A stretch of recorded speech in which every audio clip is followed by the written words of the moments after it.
भारत की लड़कियों को कैसे फंसाया जाए, हिंदू लड़कियों को लव जिहाद में। तो पीके जैसी मूवी बना बना के बॉलीवुड ने भारत की लड़कियों को लव जिहाद के जाल में फंसा दिया। उस पिक्चर में एक हिंदू लड़की एक मुसलमान जो कि पाकिस्तानी है, उस पाकिस्तानी मुसलमान से प्यार करती है कि नहीं, बोलो हाँ।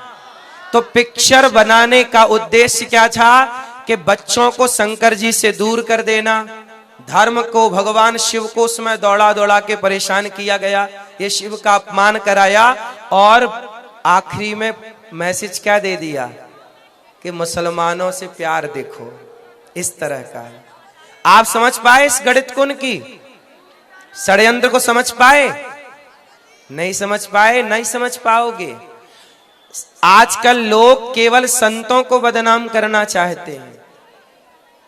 जो संत आपके लिए सवेरे, आज देखिए बहुत लोग अभी सो रहे होंगे, सुबह के 7 बज रहे हैं, अभी लोग सो रहे होंगे, तब पूज्य महाराज जी देश के लिए यहां आकर सुबह सुबह बैठे हैं कि चलो भैया हम देश की आवाज बनते हैं, हम देश को संगठित करते हैं, युवाओं को जगाते हैं, षड्यंत्रों के खिलाफ बच्चों के ऊपर हो रहे इस षड्यंत्र का कोई प्रभाव ना पड़े, उसके खिलाफ सजगता से हम आवाज उठाते हैं और बच्चों तक अपनी बात पहुंचाते हैं। इसके लिए ये चल रहे हैं। संतों का काम सदा से देश को जोड़ने का रहा है और बॉलीवुड का काम सदा से सनातन को तोड़ने का रहा है। इसलिए आप लोगों से कहता हूं कि अपने संतों को जानो, पहचानो और संतों का साथ दो। आप सब लोग सनातन यात्रा में चल रहे हैं। आज से कसम खाइए कि स्कूल में भले भगवद गीता ना पढ़ाई जाए, पर अपने घर में, आपको पता है अभी ये दास अनिरुद्ध एक विद्यालय बनाने का मैंने सोचा है, कक्षा 1 से लेकर 12वीं तक सीबीएसई बोर्ड का। जैसे पूज्य महाराज जी हॉस्पिटल बना रहे हैं ना, ऐसे ये दास अनिरुद्ध वृंदावन में गौरी गोपाल जी की रसोई चल रही है और पूज्य महाराज जी की कृपा से और भगवान गौरी गोपाल की कृपा से इस यात्रा में भी संपूर्ण आप सब भक्तों को भोजन प्रसादी गौरी गोपाल भगवान की ओर से यहां हो रहा है। महाराज जी के आशीर्वाद से गौरी गोपाल जी की रसोई यहां भी चल रही है। एक विद्यालय बनाने का मेरा मन है, कक्षा 1 से लेकर 12वीं तक, जिस विद्यालय में सीबीएसई बोर्ड की शिक्षा होगी और केवल शिक्षा नहीं, शिक्षा के साथ संस्कार होंगे। और आपको यह भी कहूं कि सीबीएसई बोर्ड की शिक्षा तो होगी पर निःशुल्क होगी। कैसी होगी? निःशुल्क होगी और संस्कार भी होंगे। हम वहां श्रवण कुमार के बारे में भी पढ़ाएंगे और गा से गधा नहीं, गा से गणेश पढ़ाएंगे, मां से मछली नहीं, मां से मंदिर पढ़ाएंगे। ठीक है? अर्जुन, अच्छा एक बात बताओ, अर्जुन ज्ञानी थे कि नहीं थे ना? लेकिन अर्जुन कहते हैं कि मैं युद्ध नहीं लड़ूंगा, मेरे दादाजी खड़े हैं, गुरुजी खड़े हैं, किससे लड़ूं? जब अर्जुन पीछे हटने लगे, मैं नहीं लड़ता, तब पीछे से अर्जुन को आगे किसने किया? भगवान श्री। अच्छा एक बात बताओ, कृष्ण ना होते, कृष्ण ने गीता ना सुनाई होती तो क्या अर्जुन जीतते? नहीं ना। जीते क्यों? गीता सुनी। जब जब जवानी फिसलती है तब तक पीछे किसी कृष्ण का होना आवश्यक है। आप सब अर्जुन हैं, लेकिन आपके अर्जुन के पास कोई कृष्ण है क्या? कैकेयी के पास कृष्ण नहीं थी, मंथरा थी, तो नाश कर दिया। यदि सलाहकार गलत मिल गया आपको तो मंथरा ने नाश कर दिया कि नहीं? कैकेयी की सलाहकार बन गई मंथरा, दुर्योधन के सलाहकार बन गए शकुनी और अर्जुन ने सलाह ली भगवान श्री कृष्ण से। जिसका सलाहकार जितना बढ़िया होगा वो व्यक्ति उतने आगे जाएगा। इसलिए आप सब अर्जुन हैं और आप सबको एक कृष्ण की जरूरत है, अर्थात मार्गदर्शक की। और वो मार्गदर्शक कौन? पूज्य महाराज जी आपके मार्गदर्शक हैं, संत आपके मार्गदर्शक हैं। अच्छा एक बात बताओ, संत हमारे देश के मार्गदर्शक हैं या नहीं? आज भी जब आप लड़खड़ाते हो तो संत लोग पॉजिटिविटी से भरते हैं कि नहीं? आपको पता है हमारे देश के पूर्व राष्ट्रपति अब्दुल कलाम जी मुसलमान थे, लेकिन उनका सपोर्ट किसी एक हिंदू संत ने किया था। ये कहानी पता है आपको? 2 मिनट की है, सुना दूं? जब जब अर्जुन भटका और संत मिले, संतों ने उन्हें रास्ता दिखाया।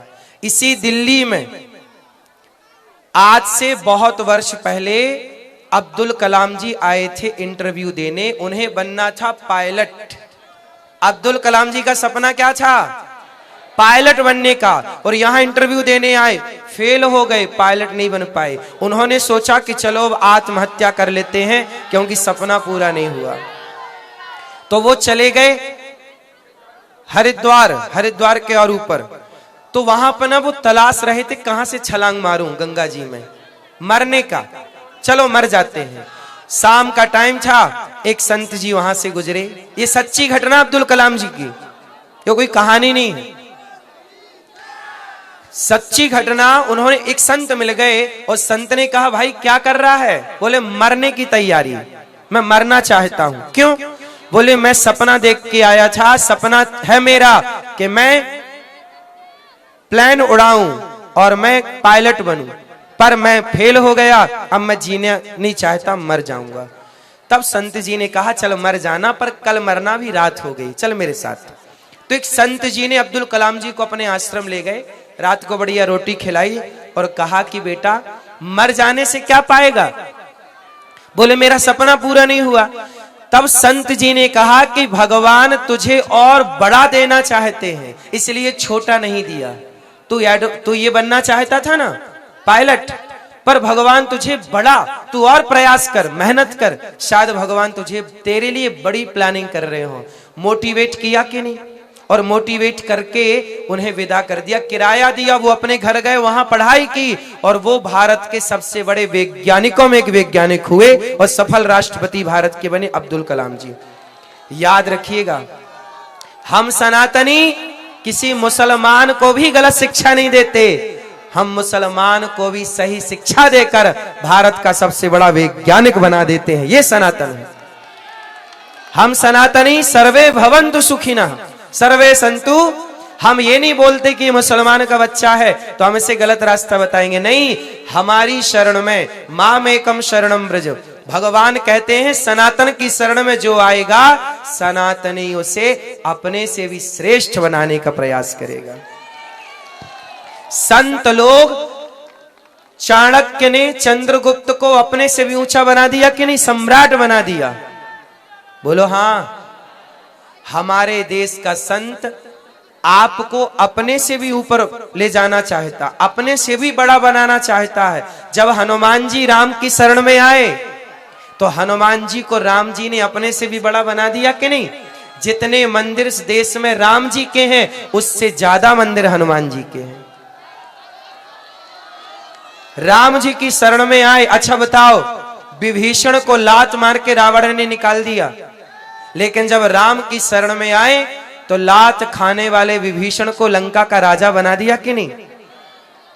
इसलिए मामेकम शरणम व्रज, भगवान कहते तू मेरी शरण में तो आ, मैं तेरा कल्याण ना करूं तो कहना, पर तू आता ही नहीं है। संतों की, अब देखो बॉलीवुड की शरण में जाओगे तो वो आपको गुटखा खाना सिखा देंगे, दाने दाने में केसर का दम। बॉलीवुड की शरण में जाओगे तो शराब पीना सिखा देंगे, मुझे पीने का शौक नहीं, पीता हूं गम भुलाने को। बॉलीवुड की शरण में जाओगे शराबी बन जाओगे और गुटखा खाने वाले बन जाओगे, पर संतों की शरण में आओगे पक्के सच्चे सनातनी बन जाओगे और इस देश के काम आओगे।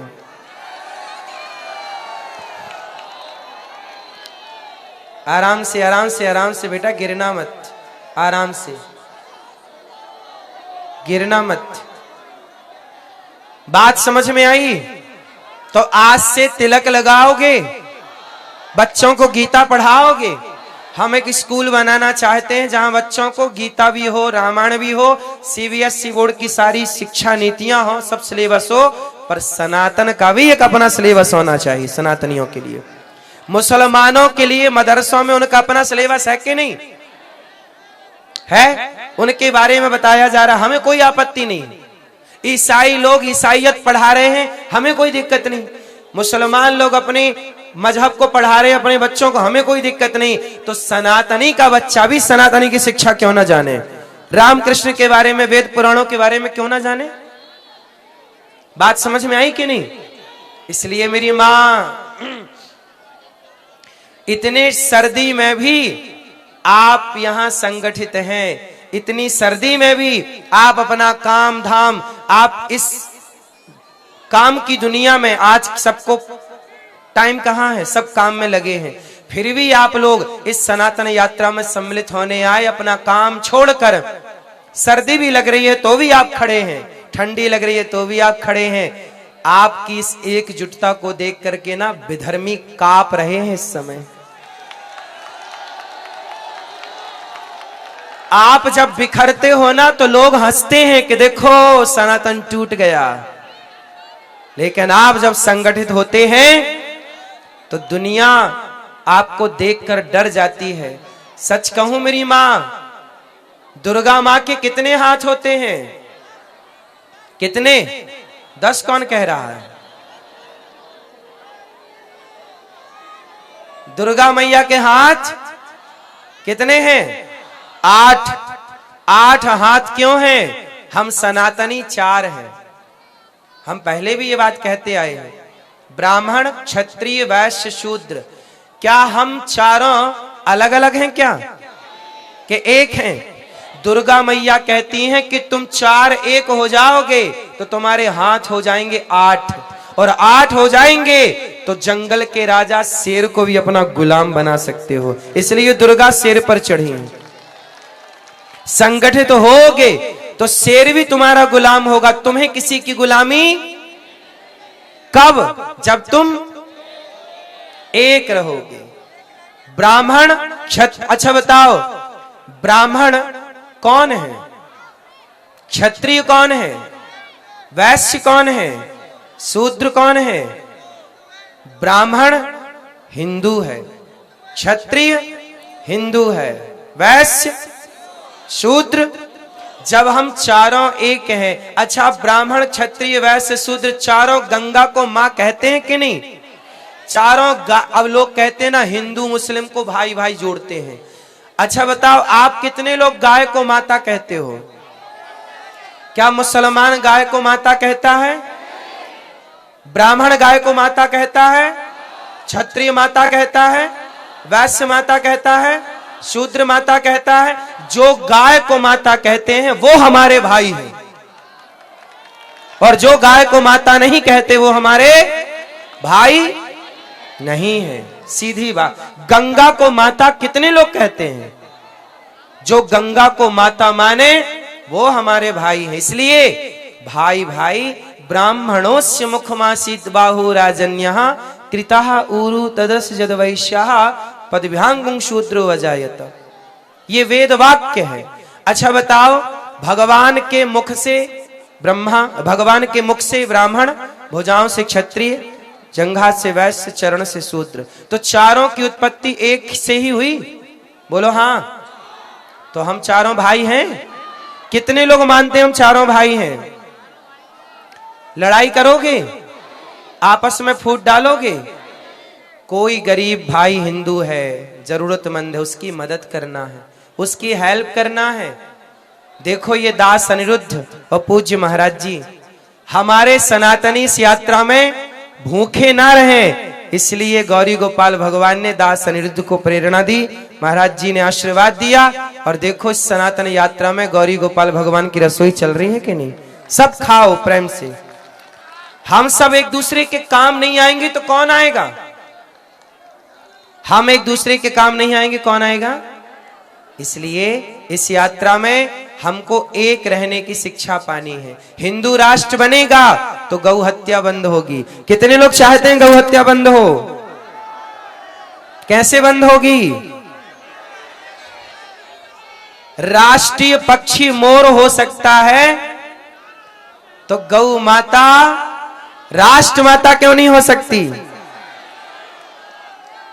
राष्ट्रीय पक्षी मोर है कि नहीं?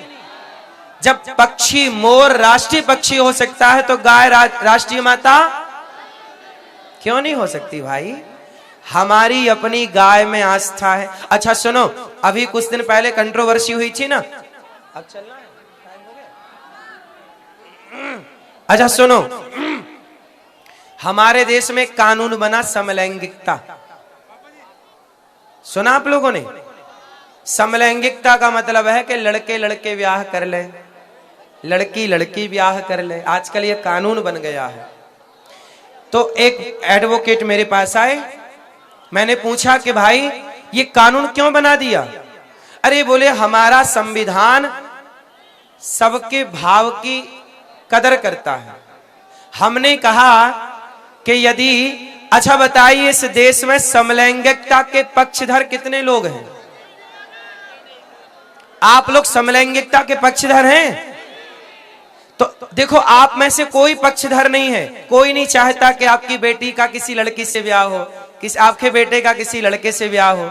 समलैंगिकता के पक्षधर कोई नहीं है, फिर भी कानून बन गया। और गाय की रक्षा के पक्ष में करोड़ों हिंदू हैं, आज तक गौ हत्या के खिलाफ कानून नहीं बना। कैसा कानून है भाई कि कुछ लोगों के भाव की तो कदर करता है और समलैंगिकता का कानून बना देता, बोले सबकी कदर करता है ये।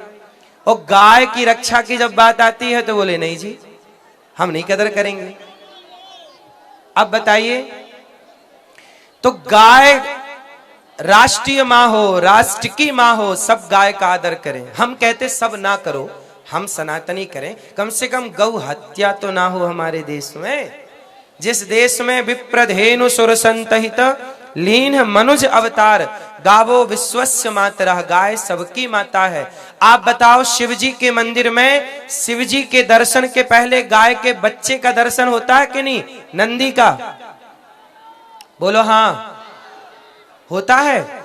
जब शिव के मंदिर में गाय के बच्चे का दर्शन है, जिस देश में भगवान के पहले गाय को पूजा जाता हो, उस देश में गौ हत्या अच्छी लगती है क्या? तो कैसे बंद होगी? गौ हत्या बंद करना है तो भारत को हिंदू राष्ट्र बनाना होगा। क्या बनाना होगा? हिंदू राष्ट्र की जरूरत है। लव जिहाद समाप्त करने की जरूरत है कि बढ़ाने की? समाप्त करने की। ये सब बुराइयां कब ठीक होंगी? मूल में है हिंदू राष्ट्र। मूल में क्या है? हम सब हिंदू राष्ट्र की इस यात्रा में शामिल हैं, सनातन एकता की यात्रा में शामिल हैं। हम सभी सनातनियों को एक होना चाहिए। हम सब किसी भी स्थिति में आपस में ना लड़ें। अभी कुछ गद्दारों ने, भारत के कुछ गद्दारों ने अभी संतों को आपस में लड़ाने का प्रयास किया था। संतों को आपस में लड़ाने का प्रयास किया। सोचिए, बचिएगा। आज पृथ्वीराज चौहान को खतरा मोहम्मद गौरी से कम था। मोहम्मद गौरी तो हरा ही नहीं पाया पृथ्वीराज को। पृथ्वीराज किसके कारण मोहम्मद गौरी के हाथ लगे? जयचंद के कारण। बात समझ में आई? कई बार मोहम्मद गौरी को पृथ्वीराज ने हराया, लेकिन जब अपनों ने गद्दारी की तो पृथ्वीराज की आंखें फूट गई। जरा सोचिएगा, अपनों ने गद्दारी ना की होती तो क्या संयोगता को जिंदा जलना पड़ता इसी दिल्ली में? इसलिए आप सबसे मेरी प्रार्थना है कि किसी भी परिस्थिति में ऐसे जयचंदों की बातों में ना आइए। और संत लोग आपस में, हम संत भी, आप भी, हम सब सनातनी मिलजुल के रहें। हमारे बीच में कोई आता है और हम सबको लड़ा के चला जाता है। किसी भी परिस्थिति में हम सबको एक रहना है। ये उंगलियां कितनी हैं? पर ये क्या है? ये मुठिका है। मुठिका एक महाकपि हनी। ऐसे मारोगे ना चोट कम लगेगी, और ऐसे मारोगे तो दांत ही टूट जाएंगे। तो ऐसे बिखर के रहोगे ना ताकत कम हो जाएगी, और ऐसे रहोगे तो ताकत बढ़ जाएगी। ताकत को बढ़ाना है तो ऐसे रहो। कैसे रहोगे? बनाओ मुठिका। हनुमान जी गए और मुठिका एक महाकपि हनी। हनुमान जी लंका गए ना, एक राक्षसी ने रास्ता रोक लिया, रुक मोर आहार जहां लगी चोरा, रुक जा। तब राम जी हनुमान जी बोले कि चोर अभी अभी गया था रावण सीता मैया को लेके, तब तो तूने रोका नहीं, मैं चोरी का पता लगाने जा रहा हूं तो रोक रही है। एक मुठिका मारा, और जब मुठिका मारी ना तो उसकी अक्ल ठिकाने लग गई। वो समझ गई कि तात मोर अति पुण्य बहुता, देखो नयन राम कर दूता। मेरा बड़ा पुण्य जाग गया कि मैंने राम के दूत का दर्शन कर लिया। कुछ लोग बातों से नहीं मानते, हनुमान जी ने एक मुठिका मारी मान गई। कुछ बातों वाले नहीं हैं, कुछ तो लातों वाले ही हैं। इसलिए सनातनियों को बातों से समझा दो, भैया भैया देख हम सनातनियों को आपस में मत लड़ा, समझ जा बातों से। जब बातों से नहीं माने तो फिर जैसे माने। बात समझ में आ रही है? तो आप लोग अब यहां से यात्रा में अच्छा लग रहा है ना? कोई कमी तो नहीं है? कोई दिक्कत तो नहीं हो रही है? हैं? कोई दिक्कत नहीं। आप लोगों की अपनी क्या डिमांड है? क्या चाहते हो? क्या चाहते हो? भारत क्या हो? भारत क्या हो? हिंदू राष्ट्र हो। हम पूज्य महाराज जी को साधुवाद देंगे, पूज्य श्री धीरेन्द्र कृष्ण शास्त्री जी को, पूज्य बागेश्वर धाम पीठाधीश्वर पूज्य महाराज जी को, कि आपने इस देश में एक नई क्रांति ला करके खड़ी कर दी है। इसलिए पूज्य बागेश्वर धाम सरकार ये क्रांतिकारी संत हैं। ये कौन से संत हैं? ये क्रांति, ऐसी क्रांतियों से ही इस देश में जब मुगलों के खिलाफ, अंग्रेजों के खिलाफ हमारे देश के क्रांतिकारियों ने आवाज लगाई तो ऐसी ही शुरुआत थी। हमारे देश में पहले भी क्रांतिकारी थे जिनसे आजादी मिली। आज भी हम सबको